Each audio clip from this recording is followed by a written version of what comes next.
শাহ আব্দুল আজিজ মুহাদ্দিস দেহলভী রহমাতুল্লাহ আলাইহি ওনার দরবারে একদিন এক মুরিদ এসে বলতেছে, হুজুর, এই দিল্লি শহরের যিনি কুতুব আছে আমি তার সাথে একটু সাক্ষাৎ করতে চাই, দয়া করে ঠিকানাটা বলে দেন। একটা কথা মনে রাখবেন, এসপির খবর জানে, ডিসির খবর জানে, আমরা বক্তারা বক্তাদের খবর জানি। কথা ঠিক কিনা? যিনি যেই কাজ করে তিনি সেই কাজের খবর রাখে। শাহ আব্দুল আজিজ মুহাদ্দিস দেহলভী আল্লাহর ওলি, তিনি ওলির খবর জানে, ওলিরা ওলিদের খবর জানতেন। শাহ ওয়ালিউল্লাহ মুহাদ্দিস শাহ আব্দুল আজিজ মুহাদ্দিস দেহলভীর মুরিদ এসে বললেন, হুজুর, এই শহরের কুতুবকে, আমি কুতুবকে দেখতে চাই। শাহ আব্দুল আজিজ মুহাদ্দিস দেহলভী বললেন, বাবা, কুতুব যেহেতু দেখতে চাও তাহলে শোনো, দিল্লি শহরের ওই কাঁচা বাজারে চলে যায়, দেখবা ওই কাঁচা বাজারে এক কোনায় একজন আল্লাহর বান্দা বসে বসে গোটা সারিক তরমুজ নিয়ে বসে বসে তরমুজ বিক্রি করবে। ওই তরমুজ বিক্রেতা থেকে আল্লাহর কুতুব বলে, হ্যাঁ উনি আল্লাহর কুতুব। শাহ আব্দুল আজিজ মুহাদ্দিস দেহলভীর মুরিদ চলে গেলেন পরের দিন কুতুবের সাথে কথা বলার জন্য। আল্লাহর কুতুবের সাথে কথা বলবেন, চলে গেলেন। যাওয়ার পরে চিন্তা করলেন, আল্লাহর কুতুব যেহেতু আল্লাহর ওলি, তাহলে আজকে পরীক্ষা করার দরকার, তার হালত কেমন, তার মেজাজ কেমন, চরিত্র কেমন, ধৈর্য কেমন, একটু পরীক্ষা করার দরকার। দেখেন আল্লাহর ওলিদের চরিত্র কত সুন্দর ছিল। আল্লাহর বান্দা ওই তরমুজ আল্লাহর কুতুবরে ডাক দেয়া বলেন, আল্লাহর বান্দা, তরমুজ কি বিক্রি করবেন? অর্থাৎ যিনি গেলেন তিনি শাহ আব্দুল আজিজ মুহাদ্দিস দেহলভীর মুরিদ, আল্লাহর কুতুবের কাছে গেলেন ওই কুতুবরে পরীক্ষা করার জন্য। যায় বলতেছে, আল্লাহর বান্দা, তরমুজ কি বিক্রি করবেন? বলে, হ্যাঁ। বলে, তরমুজের দাম কত? বলে, এত পয়সা দাম, এত পয়সা দাম তরমুজের। বলে, আমি তরমুজ কিনবো, কিন্তু আমাকে আগে পরীক্ষা করে নিব, খেয়ে নিব। বলে, আচ্ছা ঠিক আছে, খান। তরমুজটা কাটছে এক পাশ থেকে, একটু খাওয়ার পরে কয় না ওই পাশ থেকে কাটেন, ওই পাশ থেকে কাটছে, আর একটু খাওয়ার পরে কয় না ওই পাশ থেকে কাটেন। একবারে সারা তরমুজের সব জায়গা থেকে কাইটে কাইটে খাইছে। এটার নাম ধৈর্য, ধৈর্য, ধৈর্য। আল্লাহর বান্দা চলে এসে বলেন, হুজুর, আমি কুতুব দেখেছি, কুতুব চিনেও ফেলেছি, তাকে পরীক্ষাও করেছি। উনি আল্লাহ ওনার এত পরিমাণে ধৈর্য দিয়েছে, এটার নাম ধৈর্য। আর আমরা সাধারণত হইলে যুদ্ধ বেঁধে যাইতো। এই জন্য আল্লাহ যাদেরকে অলি বানায় তাদের অন্তর থেকে হিংসার অহংকার দূর করাইয়া আল্লাহ তার বন্ধু বানায় নেয়। কথা কন্যাকে ঠিক কিনা? তেলের গাড়ি তেলে চলি,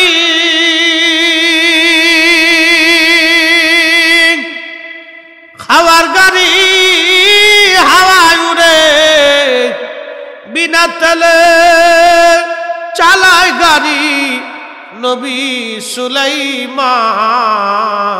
আমরা সেই মুসলমান, আমরা সেই মুসলমান।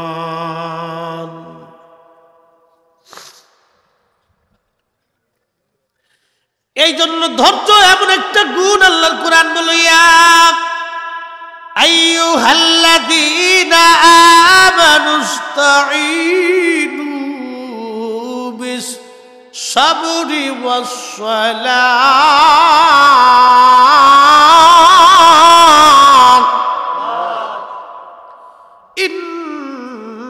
ইন্নাল্লাহা মা'আস-সাবিরিন।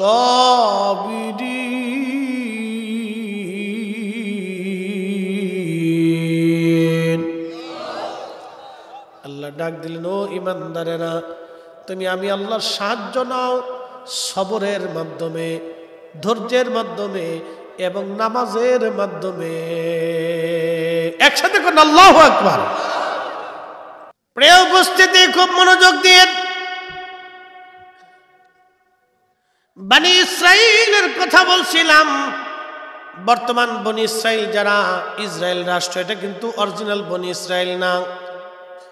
আমার দেশের রোহিঙ্গা যেমন রোহিঙ্গা, এরা ছিল এরকম রোহিঙ্গা। দ্বিতীয় বিশ্বযুদ্ধের পরে এদেরকে হিটলার এমন মারা মারছিল, ৬০ লক্ষ ইহুদি মেরে ফেলে দিয়েছিল, আর মাত্র কয়েকটা ইহুদি বাঁচা ছিল, কয়েক হাজার। এই ইহুদি ব্রিটিশরা এনে পৃথিবীর কত জায়গা আছে দেখেন। ইউরোপে জায়গার কোনো অভাব নাই, বড় বড় জায়গা ইউরোপের দেখেন, অনেক জায়গা হাজার হাজার হাজার হাজার মাইল পর্যন্ত জায়গা পড়ে রয়েছে, থাকার মানুষ নাই। ওরা ওইখানে নিয়ে ২-১০,০০০ ইহুদির জায়গা করে দিতে পারত, কিন্তু ওরা তা করে না। ইহুদিদেরকে দরিয়া এনে ফিলিস্তিনে দিয়ে দিছে। আর ফিলিস্তিনের মানুষ ছিল নরম দিলে, তারাও চিন্তা করলো ওরা কোথায় যাবে, কয়জন ইহুদি। ওরা আজকে বিপদগ্রস্ত, শরীরে পোশাক নাই, পেটে খাবার নাই, কঙ্কাল সার হয়ে গেছে। ফিলিস্তিনের মুসলমানরা দয়া করে সেই দিন তাদেরকে জায়গা দিল, খাইতে দিল, থাকতে দিল, শুইতে দিল, চিকিৎসা দিল। এরপরে এই সারা পৃথিবী থেকে রোহিঙ্গা ইহুদিদেরকে বিভিন্ন জায়গা থেকে তিলে তিলে এনে এনে আফ্রিকা, আমেরিকা, ইউরোপ, এশিয়া থেকে বিভিন্ন অঞ্চল থেকে ইহুদিদেরকে ডেকে ডেকে নিয়ে এসে ওইখানে ইহুদি বসতি নির্মাণ করে দিল। এই ব্রিটিশরা ইহুদিদেরকে অস্ত্র দিল, শস্ত্র দিল, টাকা দিল, অর্থ দিল। এরপরে বিরাট বড় সেনাবাহিনী বানাই দিয়া ফিলিস্তিনের বিরুদ্ধে যুদ্ধ করে করে এই ফিলিস্তিনিরা যারা তাদেরকে জায়গা দিল, তাদের জমি জমা বাড়িঘর দখল করে করে নিয়ে ১০ লক্ষ ফিলিস্তিনের বাড়িঘর ওরা দখল করে নিয়ে গেল। পৃথিবীর মধ্যে এত বড় জুলুম কোন দেশের কোন মানুষ করছে বলে জানা নাই। ইহুদিরা বর্তমান ইসরায়েল পৃথিবীর সবচাইতে নিকৃষ্ট এমন একটা জাত, যেই পথে খেয়েছে সেই পথে ওরা বাথরুম করেছে। ওরা এত বড় নিমুখ হারাম পৃথিবীর মধ্যে কোনো জাতি হতে পারে না।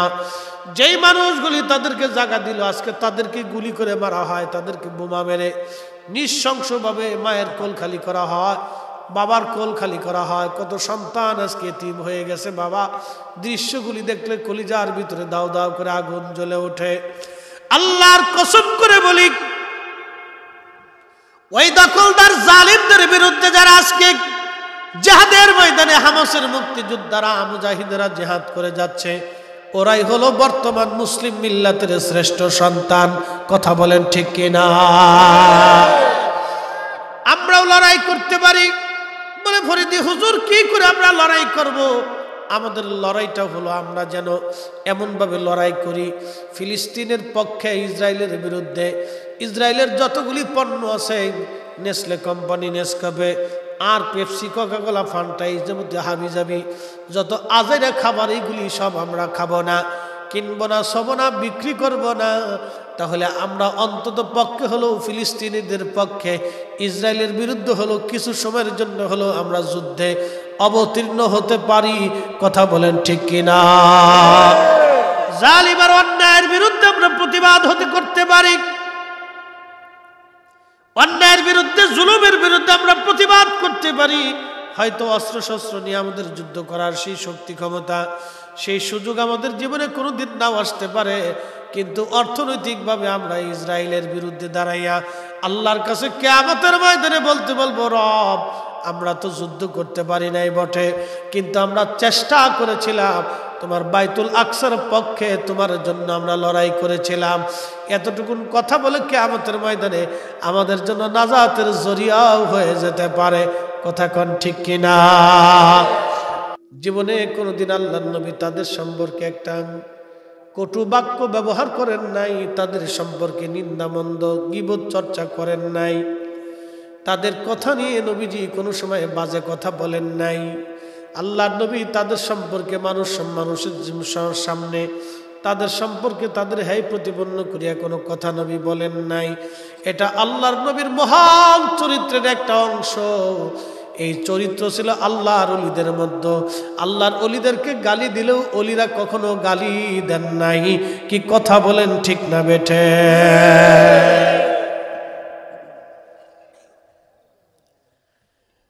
প্রিয় হাজিরিন, তাকাব্বুরি নাই আমাদের, আমার বলে কিছুই নাই, সব যার তার আল্লাহ।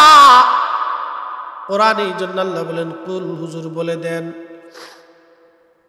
ইন্না সলাতি, সলাত আমি আল্লাহর জন্যই হবে, বা নুসুকি, কুরবানি, ত্যাগ, জীবনের যা কিছু সব আল্লাহ রাহি হবে।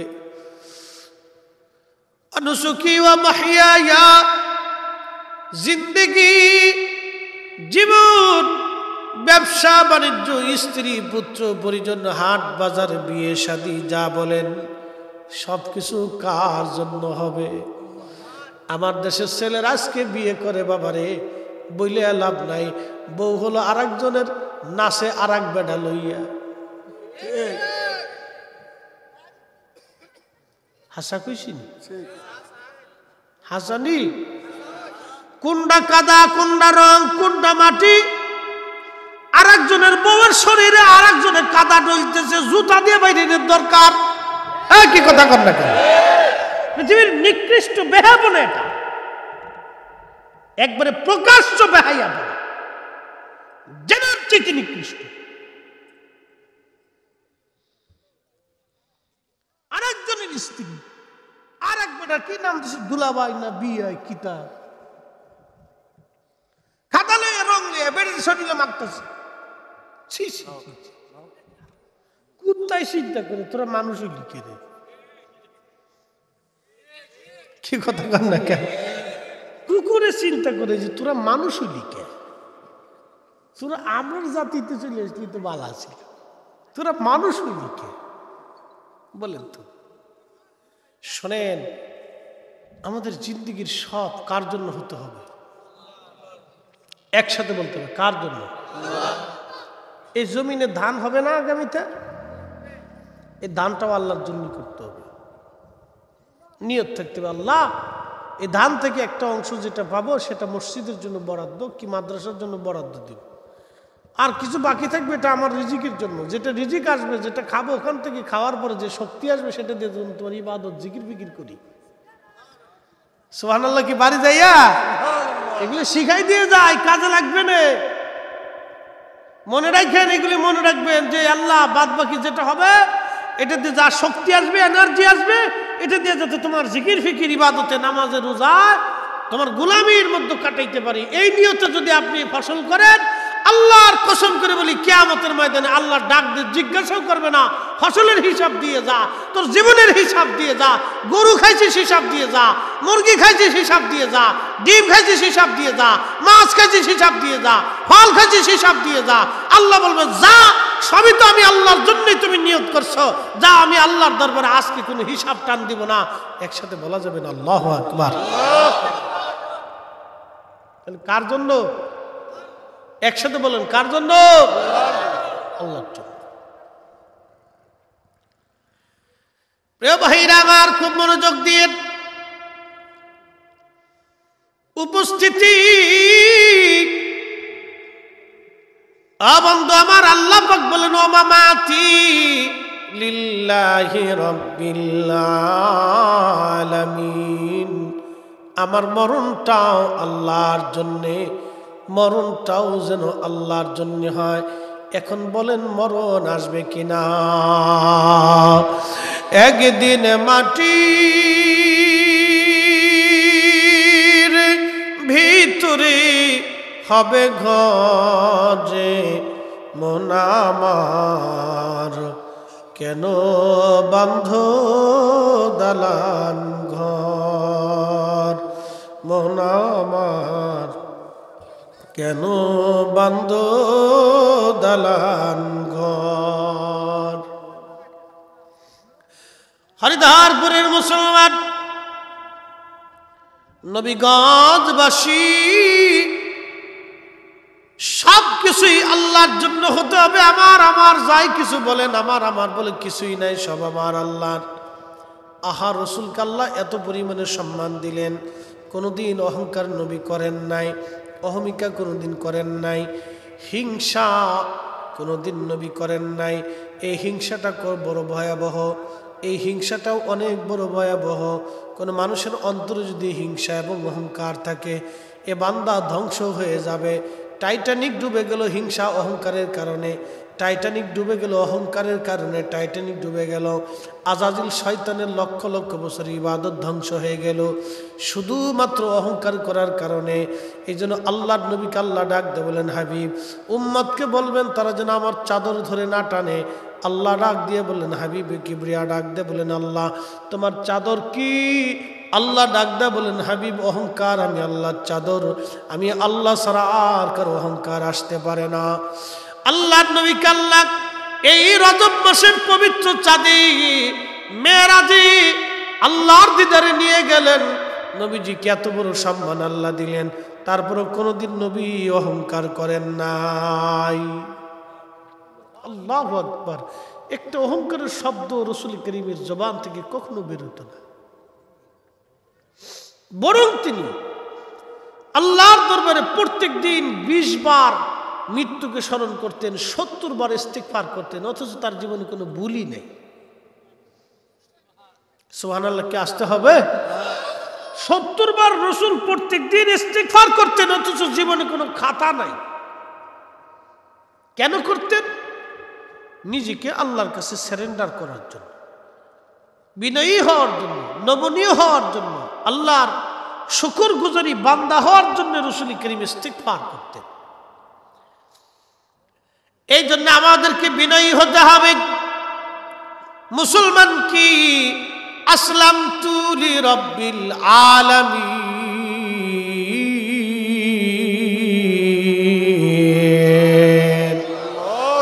মুসলমান তাকে বলা হয় যিনি আল্লাহর দরবারে নিজেকে আত্মসমর্পণ করবে, তিনি মুসলমান। তিনি মুসলমান। যিনি আল্লাহর দরবারে আত্মসমর্পণ করবে তিনি মুসলমান। নবীগঞ্জবাসী খুব মনোযোগ দিয়ে কথাগুলি শুনে যাবেন। হাজারিন নবীগঞ্জবাসী, একটা নক্ষত্র থেকে আর একটা নক্ষত্রের দূরত্ব কত? 10,000 কোটি মহাবিশ্ব। একটা দুটো না, 10,000 কোটি। আমরা যে জগতের মধ্যে বাস করি এটার নাম সৌরজগৎ। সূর্যকে কেন্দ্র করে একটা গ্রহ, উপগ্রহকে একটা জগৎ বলা হয়। এই সূর্য আর একটা জগতের মধ্যে বাস করে, এটার নাম হলো মিল্কি ওয়ে, ছায়াপথ।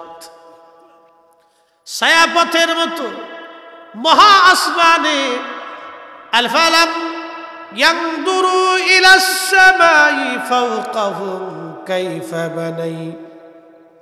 বানাইনাহা ওয়া সায়্যানাহা ওয়া মা লাহা মিন ফুরুজ। মালিক বলতেছে, হুজুর উম্মতকে বলেন আসমানের দিকে যেন তারা তাকায়, গবেষণা করে। কত খুঁটিবিহীন সমুন্নত করেছি, অসংখ্য নক্ষত্র দিয়ে আমি আকাশকে সুবসিত করেছি। এই জন্য আল্লাহ বলেন, ইয়াতাফাক্কারুনা ফি খালকিস সামাওয়াতি ওয়াল আরদ। ও মানুষ, সৃষ্টি সম্পর্কে তুমি গবেষণা করো, তাফাক্কুর করো, তুমি ফিকির করো, তুমি মুজাহাদা করো, মুরাকাবা মুশাহাদা করো। এ মানুষ, তুমি সৃষ্টি নিয়ে চিন্তা করো। বিজ্ঞান বলতেছে, বিজ্ঞান বলে যে ক্ষুধা দেখা যায় না, এই ক্ষুধা আমরা বিশ্বাস করি না। নাস্তিকরা বলে যেই ক্ষুধা দেখা যায় না সেই ক্ষুধা আমরা মানব না। নাস্তিকরা বলবেন, এ নাস্তিক, তুমি ক্ষুধা দেখতে চাও, তাহলে বলে দাও মরণ যে তোমাকে করায়। পৃথিবীতে কোটি কোটি মানুষ মারা গেল, যে মালাকুল মউত ফেরেশতা মৃত্যুকে এই মানুষকে হরণ করে জান কবজ করে নিয়ে গেল। যাকে নিল তার নাম রুহু, জীবনের রুহু দেখছনি। আর যিনি নিলেন তিনি আজরাইল, তারও দেখছনি। খাঁচার ভিতর চিন পাখি কেমনে আসে যায়। নাস্তিকরা বলেন, এ নাস্তিক, রুহু যিনি বানাইলেন তিনি আল্লাহ। আজ পর্যন্ত তুমি তোমার নিজেকেই দেখো নাই, তার সুরত কি, রং কি, চেহারা কি, আকার কি, আকৃতি কি, ব্যাস কি, ব্যাসার্ধ কি, দৈর্ঘ্য কি, প্রস্থ কি, ওজন কি, আজ পর্যন্ত তুমি তারে দেখো নাই। আল্লাহর কোরআন বলল, ওয়াস আলুনাকা আনির রূহি কুলির রূহু মিন আমরি রাব্বি।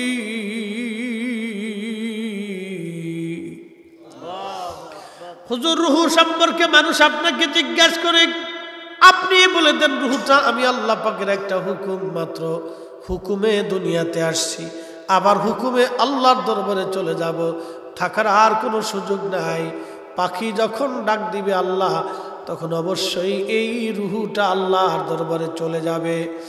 ওই নাস্তিককে জিজ্ঞেস করেন, নাস্তিক তুমি যেই খোদা দেখো না, সেই খোদা তুমি মানতে চাও না নাস্তিক, তাহলে বলো কোটি কোটি মানুষের প্রাণ যিনি সংহার করলেন, ওই প্রাণ সংহারকের নাম হলো মালাকুল মউত, আজও পর্যন্ত তুমি তারে দেখছো নি? আগে কও। তুমি মৃত্যুরে দেখছো নি, মরণটাকে দেখছো নি? মরণের রূপ কি, চেহারা কি, আকার কি, আকৃতি কি? অথচ সমগ্র সৃষ্টিগুলি কুল্লু নফস, এমন কোন জীবন নাই যায়িকাতুল মউত, মরণের স্বাদ আস্বাদন না করবে। ও নাস্তিক, তুমি মৃত্যুটা কি আগে বলে দাও। যিনি মরণ বানাইলেন, যিনি মালাকুল মউত সৃষ্টি করলেন, তারে তুমি দেখতে চাও যিনি রুহু বানাইলেন। তুমি আগে তোমার রুহুটাকে দেখছো কিনা, তার সাথে কোনোদিন তোমার কথা হলো কিনা আগে দেখো। রুহু বানাইলো যিনি, তারে তুমি দেখতে চাও, রুহুটাই তো তুমি দেখলা না। কিন্তু 60টা বছর ফরিদের দেহের ভিতরে, খাসার ভিতরে কথা বলতে লাগলো, 40 বছর পার হয়ে গেলে এখনো কথা বলে। খোদার হুকুম যেই দিন আসবে চলে যাবে, আর কথা বলার আর কোনো শক্তি হবে না। তার মানে বোঝা গেল মানুষের বলতে কিছু নাই, সব আল্লাহর। এই জন্য যেই মানুষ অহংকার করে, এটা হলো শয়তানের ভাই। কথা কন ঠিক কিনা? আমাদের দেশে কিছু মৌলবী আছে, 2 পাতা পড়তে পারলে, একটু বেশি জানলে খালি লাফায়, খালি ফালায়, আর নিজের এমন ভাবে যে ওনার মতো জ্ঞানী আর কেউ নেই, ওনার মতো জানলে বলে আর কেউ নেই। 8-10টা বিষয়ের উপরে একটু গবেষণা করে মনে করছি বিরাট বড় হুজুর হয়ে গেছি। এই সমস্ত লেতা খাতা ছাতা বেরোইছে। আর আমরা সুন্নি জামাতের ভিতরে একটা মহা মুশকিল হলো, একজন আরেকজনের পিছনে লেগে থাকে। এই কি কথা কর না, একজন আরেকজনের পিছনে লেগে থেকে কে কার ভুল ধরবে? ওরে শয়তান কোথাকার, বুঝবেন এটা হলো শয়তানের খালাতো ভাই। কি কথা কর না, এটা আজাজিলের ভাই। ওটার মৌলবী কয় কেনা? পৃথিবীতে নবীরা ছাড়া কোনো ভুল ছাড়া মানুষ আছে? আস্তে কথা কনকে, জোরে কন। ভুল ব্যতীত পৃথিবীতে কোনো মানুষ নেই। পৃথিবীর জগৎ বিখ্যাত আইম্মায়ে কেরামরা ভুল করে বসছে। আল্লাহু আকবার। মানে মানুষের ভুল ধরতে ধরতে নিজের ভুল যে কত আছে তার হিসাব করে, খালি পরের ভুল ধরে বসেছে, খালি পরের ভুল ধরতেছে। আল্লাহ, এগুলো আজাজিল। শোনেন, শয়তান মানুষকে দিশাহারা করে ফেলায়, আত্মগরিমার ভিতরে নিয়ে শয়তান তাকে ধ্বংস করে দেয়। শয়তানের এই 6 লক্ষ 7 লক্ষ 9 লক্ষ মতান্তর আছে। এই লক্ষ লক্ষ বছরের ইবাদত শয়তানের ধ্বংস হয়েছে একটা মাত্র কারণে, সে তাকাব্বুরি করছিল, অহংকারী করছিল। ওয়াধব আমি উত্তম। কোন আলেমের অন্তরে যদি এরকম আসে যে আমি জানলে বলা, ও জানলে বলা না, তাহলে বুঝবেন এটা শয়তান। তাকাব্বুরি আসলেই বুঝবেন শয়তান। আপনাদেরকে একটা কথা বলি, সাহেব কেবলা ফুলতুলি রহমতুল্লাহ অনেক বড় বুজুর্গ ছিল, কিন্তু জীবনে কোনোদিন নিজেরে বুঝতে দিছে? হ্যাঁ, কথা কর না কেন? না। আইসা কোন মাহফিলে তাকাব্বুরি দেখাইছে? জীবনে দেখছেন? পাবেন না। এদের ভিতরে ফলবান বৃক্ষ সবসময় মাথা নিচে থাকে। যেই গাছে ফল প্রচুর পরিমাণে থাকে, সেই গাছের দেখবেন ডালপালা নিচের দিকে থাকে, আর যেটার ফল না থাকে খেলে খালি উঠতে থাকে। এটা খালি লাফা, খালি লাফা।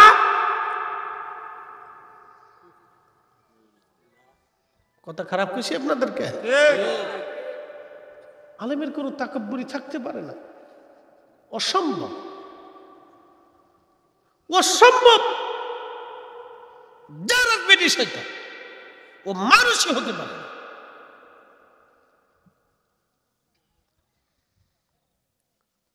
আমরা প্রত্যেক দিন কথা বলি, আসার আগে 1.5-2 ঘন্টা বলে আসছি, এখনো 2 ঘন্টা হয়ে যাবে বলতে বলতে, মোনাজাত করতে করতে। এত কথার ভিতরে ভাই 2-1টা ভুল হইতে পারে না? জুমার সময়, জুমার সোয়া 12টা থেকে 2টো পর্যন্ত নামাজ কমপ্লিট, মোনাজাত করে তারপরে বসছি। কালকে চট্টগ্রাম থেকে আসছি, মাত্র 2 ঘন্টা ঘুমাইছি বাসায়।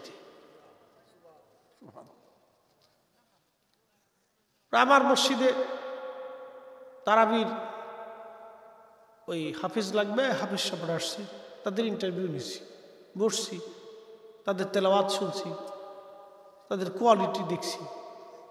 এরপরে মুসল্লিরা আসছে অনেকে দাওয়াত দিতে, তাদের সাথে কথাবার্তা বলে এই দৌড়াদৌড়ি করছি, তুফান আকারে আসছি। রাস্তাতে 1 কাপ চা খাবো এই সময়টা পর্যন্ত হয় নাই। মানুষের একটা ব্রেন, একটা আয়াত তেলাওয়াত করতে গিয়ে একটু টানে ভুল হতেই পারে, কি কথা কর নাকি? ঠিক না? এখন ধরেন আমার এটা ভুল হয়ে গেছে, এটা ভুল বের হয়ে অনলাইনে চলে গেছে। এখন বক্তা একজন এসে এই ভুলটারে ধরে নিয়ে বলছে, দেখছেন কত বড় মুফতি সাহেব কোরআন তেলাওয়াত করতে পারে না। এইরকম ভুল ধরলে বাংলাদেশের বহু সাইকুল হাদিসের ভুল ধরা যায়, বহু। বাংলাদেশের এমন কোন বক্তা নাই যে বক্তার ভুল না ধরা যাবে। এগুলি টুকটাক একটা ধরে ধরে আলেমদেরকে হ্যায় প্রতিপন্ন যারা করতে চায়, এগুলি হলো শয়তানের ভাই। কথা ঠিক কিনা? আমার ভাইয়ের যদি একটা ভুল হয় তাহলে আমি তারে পরে সংশোধন করে দেবো, ভাইরে তুমি আর একটু সংশোধন করে জিনিসটা শুধরাই নিও। এটা হলো সবচেয়ে বড় আমানতদারিতা। কিন্তু আপনি যদি আমার ইজ্জত সম্মান নষ্ট করতে চিন্তা করেন, নিজেরটাকে ক্রেডিট দেখাইতে চান, তাহলে এটা আমানতদারিতা না, এটার নাম হলো হিংসা, এটার নাম হচ্ছে অহংকার। আর এই হিংসা অহংকারের জন্য শয়তানের জীবন শেষ হয়ে গেছে, লক্ষ বছরের ইবাদত নষ্ট হয়ে গেছে। আরে এই জমিনের কত বড় বড় বুজুর্গরা ছিলেন, আল্লাহু আকবার, হাজার হাজার মাহফিল আল্লামা সাহেব কিবলা ফুলতুনি রহিমাহুল্লাহ করেছেন। জীবনে কোনো আলেমের আইসা দেখেন নাই সমালোচনা করে অমুকের ভুল ধরে অনেকের হে প্রতিপন্ন করতে, এগুলো জীবনে কোনোদিন উনি করেন নাই। কথা ঠিক কিনা? এগুলি করেন, এটা ওনাদের নীতির বিরুদ্ধ ছিল। আচ্ছা আপনারা বলেন তো, আবু জাহেল লোক কি বালা না খারাপ? কেমন খারাপ বলেন তো? নাম্বার 1, 1 নম্বর ছিল লুচ্ছিয়া, মদভাই, মানুষের হক নষ্ট করে, রাসূল কারীমের সাথে সারা জীবন দ্বন্দ্ব করে গেছে। কিন্তু আল্লাহর নবীর জীবনে কোনো হাদিসে দেখছেন যে রাসূল কারীম আবু জাহেল তার চরিত্র নিয়ে, তার জীবন নিয়ে, তার একটা সম্পর্কে রাসূল কারীম কোনো বাজে কথা বলছেন?